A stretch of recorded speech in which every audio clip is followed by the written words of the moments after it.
wonder what actually happens inside a psychiatric ER? It's not like the movies, and it's not just padded rooms and panic. Whether you're scared to go or just curious, I'm breaking down exactly what to expect step by step. No shame, no stigma, just real talk from a psychiatrist who's been on the inside and actually works in a psychiatric ER. Today we're going to explore what happens in a psychiatric emergency room, who it's for, and how it can help during a mental health crisis. Hi, I'm Dr. Dona, a youth, adult, and reproductive psychiatrist, here to discuss all things mental health and wellness. The idea of visiting a psychiatric ER can be daunting, but it's an essential resource for individuals in crisis. Let's break down what you need to know about this vital service. First, let's clarify what we're talking about. A psychiatric emergency room is a specialized area within a hospital or an individual mental health facility designed to provide immediate care for mental health crises. Think of it as the emergency room for your mind and emotions. Now, who's this service for? The psychiatric ER serves people experiencing various types of mental health emergencies.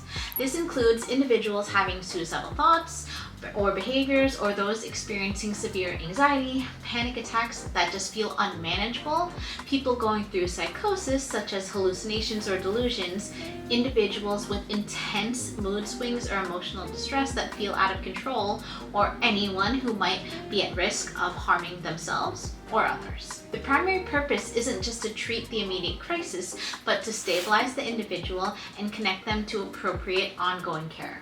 It's like a bridge between crisis and recovery.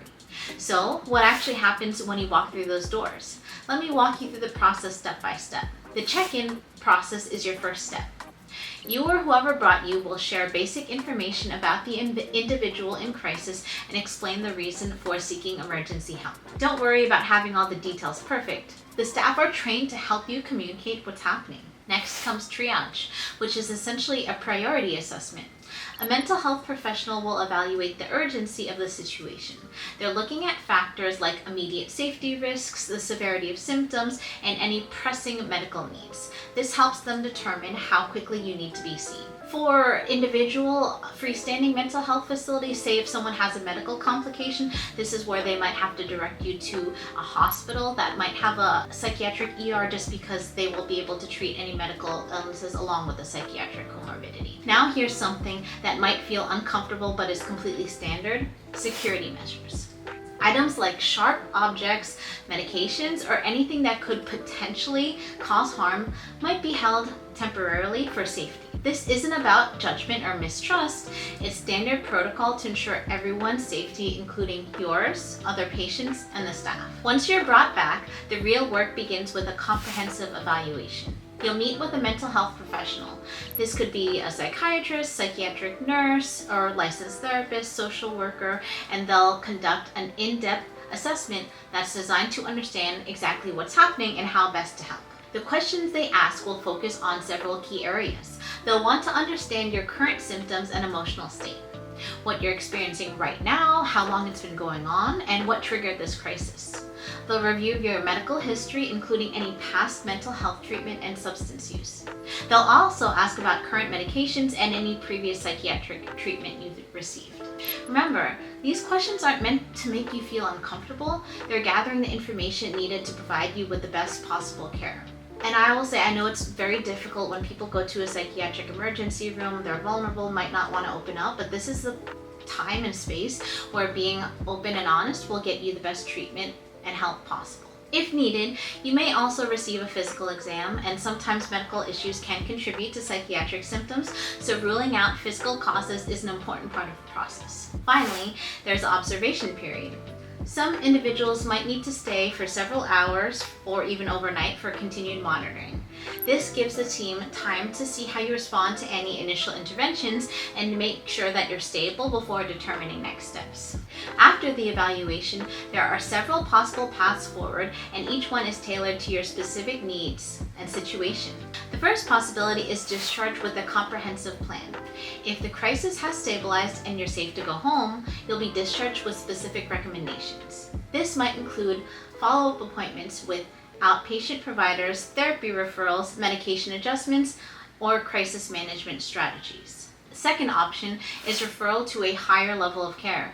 This could mean intensive outpatient programs, also called IOPs, which provide several hours of treatment multiple days per week while you continue living at home, or it might be a partial hospital program, or PHPs, which are like day treatment programs. These options provide more support than traditional outpatient care, but don't require overnight stays. The third possibility is inpatient admission.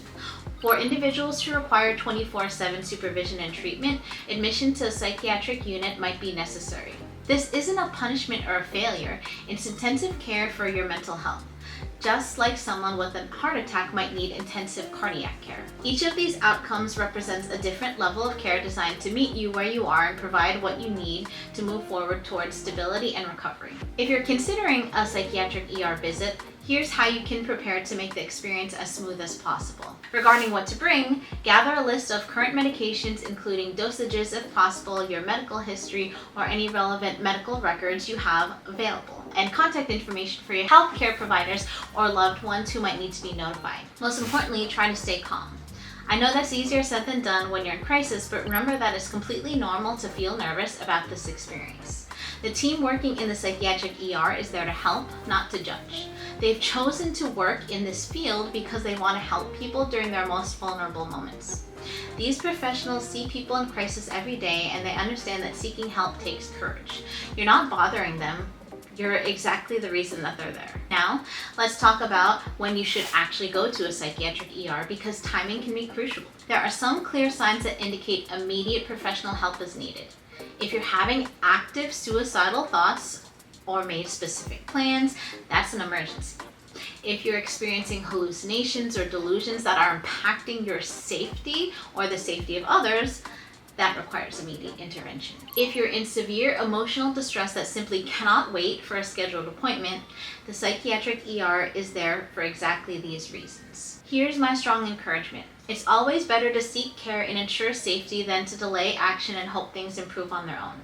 Mental health emergencies are real emergencies, and they deserve the same urgent attention as physical emergencies. If you're wondering whether your situation warrants emergency care, err on the side of caution. The professionals can help you determine the appropriate level of care, but they can only do that if you reach out and go. And I'll also say, as a child adolescent psychiatrist working in a pediatric emergency ER, we also see when behavioral issues have become such a big concern that parents or caregivers need more support than what they have currently, and that could be an appropriate reason to go to the ER to help them get established with services. The psychiatric emergency room is fundamentally a safe space designed to help during moments of crisis. Whether you're seeking care for yourself or someone you care about, understanding what to expect can make a difficult experience feel a little less intimidating and a lot more manageable. Mental health crises can happen to anyone, and seeking help during these moments isn't a sign of weakness. It's a sign of wisdom and self-care. The psychiatric ER exists because we recognize that mental health emergencies are real, they're serious, and they deserve immediate professional attention. If this video was helpful to you, I encourage you to explore my other videos for more insights into mental health and wellness. And if you have specific topics you'd like me to cover in future videos, please let me know in the comments below. Let's keep this important conversation going and continue prioritizing mental health together. Remember, seeking help is always the right choice when you're in crisis. Take care of yourselves, and I'll see you in the next video.